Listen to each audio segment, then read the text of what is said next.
बेरोजगार बेटे की कहानी आपको रुला देगी।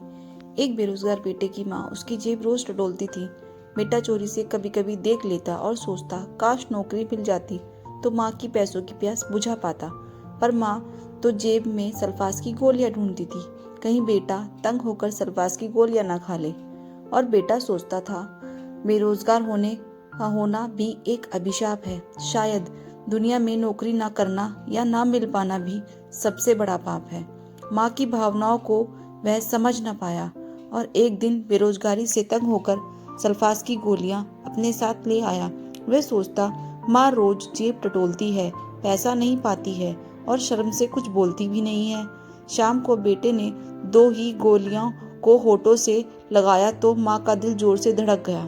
माँ का दिल जल उठा। माँ दौड़ी दौड़ी गई बेटे के पास और बोली, क्या हुआ बेटा, क्यों उदास है तू आज?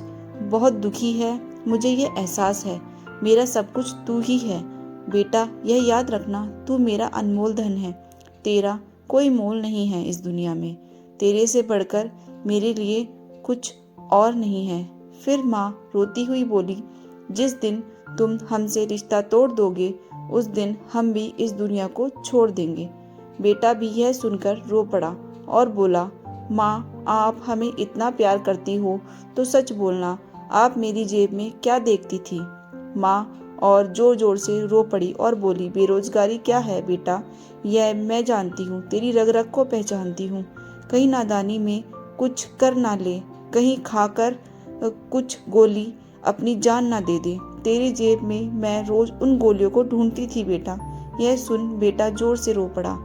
माँ बोली, आज तेरी जेब जब देखना भूल गई बेटा, मेरा दिल अभी जोर जोर से धड़क रहा है तेरे पास, इसलिए मैं आई हूँ। जेब की तरफ जैसे ही माँ ने हाथ बढ़ाया बेटा रोता हुआ बोला, माँ तू जो ढूंढ रही है यह मेरी मुट्ठी में है।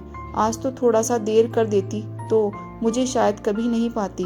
मैं भी कितना पागल था माँ, जो सोचता था कि माँ जेब में पैसा देखती है, पर वह खुशी मैं आपको पिछले कई महीनों से नहीं दे पाया, इसलिए माँ मैंने ये कदम उठाया।